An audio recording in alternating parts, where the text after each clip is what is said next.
আগে 14ই আগস্ট রাতে সেই পুলিশ, সেটার সাথে এটার কোনো সম্পর্ক নেই। এই আন্দোলনটা যে আজকে যেটা হয়েছে সেটা পোর্ট আগে থেকে জেনেছিল, সেখানে পুলিশ বলতে পারবে। এখন ইতিহাস হয়ে গেছে, বাংলায় আর বন্ধ নেই। নো ম্যান্ডেট লস, বাংলায় কোনো ম্যান্ডেট লস হয়নি মুখ্যমন্ত্রী মমতা বন্দ্যোপাধ্যায় হবার পরে। আর বাংলায় সেই কালচার আমরা ফিরতে দেব না।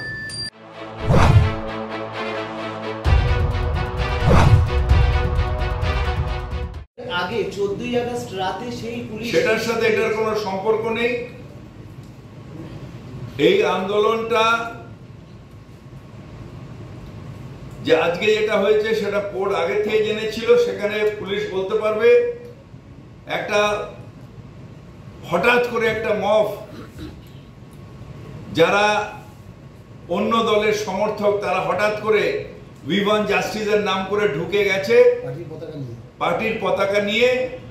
সেটা নিশ্চিতভাবে এখন তার এনকোয়ারি চলছে, দোষীরা অনেকে অ্যারেস্ট হয়েছে এবং সবার শাস্তি চায়।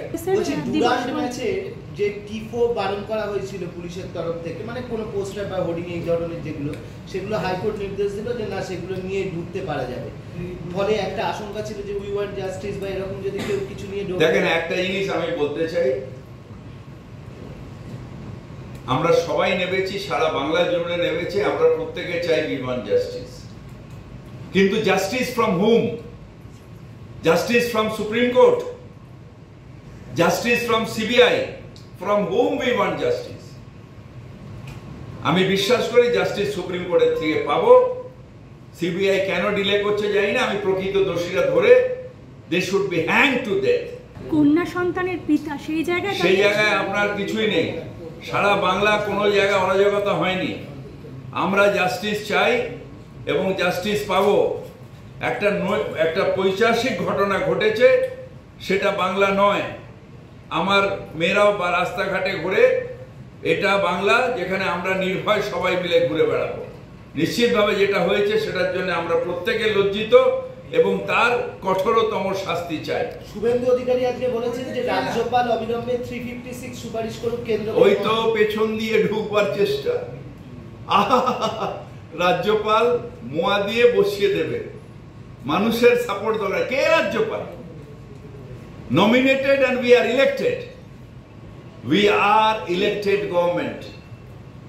এই কর্পোরেশন কালকে ভাববে ভাঙবে। We are 134 out of 144. আমরা ইলেক্টেড, মানুষের দ্বারা ইলেক্টেড, সিলেক্টেড নয়। অমিত শাহ দ্বারা সিলেক্টেড নয়। We are elected by the people of Bengal.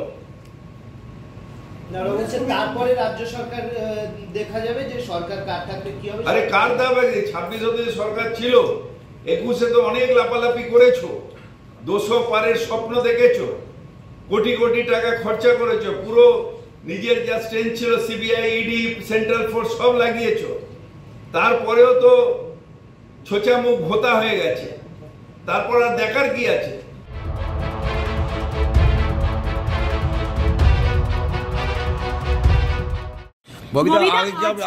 আন্দোলনকে আপনারা অবৈধ বলছেন, তাহলে 1993 সালের 21শে জুলাই যে আন্দোলন হয়েছিল সেটা কি বৈধ ছিল? এই আন্দোলনের সাথে সেই আন্দোলনের তফাৎ ছিল। এই আন্দোলন অরাজকতায় ভর্তি।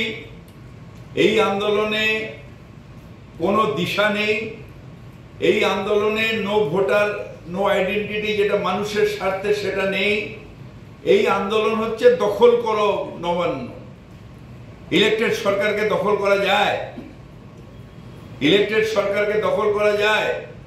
কোন ইলেক্টেড সরকার? না সেন্ট্রাল ইলেকশন কমিশনের দ্বারা যে ইলেকশন, তার ইলেক্টেড সরকার। কোন ইলেক্টেড সরকার? না সেন্ট্রাল ফোর্স দিয়ে যে ইলেকশন হয়েছে বুথের ভেতরে, সেই ইলেক্টেড সরকার। সেই ইলেক্টেড সরকারকে ফেলা যায়? ববিদা, আজকে অনেক মহিলা এবং তরুণ মুখ দেখা গিয়েছে এই আন্দোলনে, কিন্তু মহিলারা তো তৃণমূলের একটা বড় ভরসা। মহিলা এখনো তৃণমূলের সাথে আছে, নবীন প্রবীণ সবাই তৃণমূলের সাথে আছে। আমি কোনো দেখিনি মহিলা 2-4টে বিজেপির সাপোর্টার আসতে পারে, সেইভাবে কোনো মহিলা দেখা যায়নি, শুধুই গুন্ডা দেখা গেছে। আমি হরফ করে বলতে পারি ব্যারাকপুরের গুন্ডা, হাওড়ার শিল্পাঞ্চলের কিছু গুন্ডা, কিছু মেদিনীপুরের গুন্ডা, এরা সব মোবিলাইজ করে নিয়ে আসা হয়েছিল এই অরাজকতার সৃষ্টির জন্য। এটা কোনো আন্দোলন না, এটা হচ্ছে অরাজকতা। এখন ইতিহাস হয়ে গেছে, বাংলায় আর বন্ধ নেই। No mandate loss. বাংলায় কোনো ম্যান্ডেট লস হয়নি মুখ্যমন্ত্রী মমতা বন্দ্যোপাধ্যায় হবার পরে। আর বাংলায় সেই কালচার আমরা ফিরতে দেব না, বাংলার মানুষ ফিরতে দেবে না। তাই আপনাদের আবার অনুরোধ করছি, বাংলা সচল থাকবে।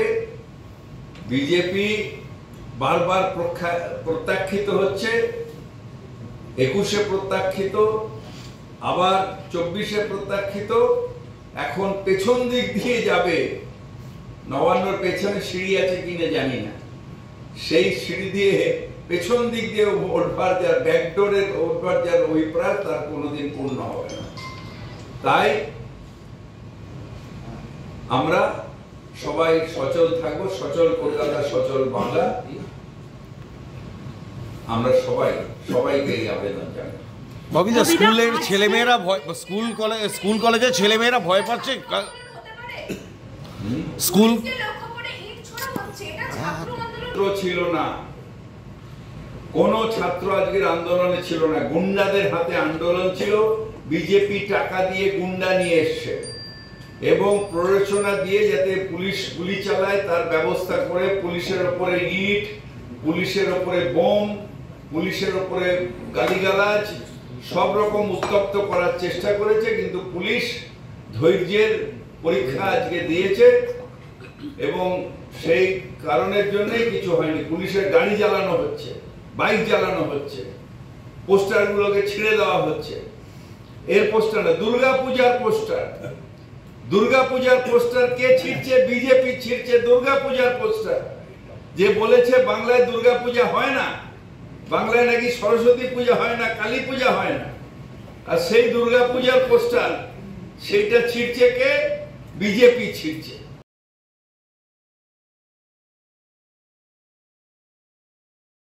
ফলো করুন এইসময়.com।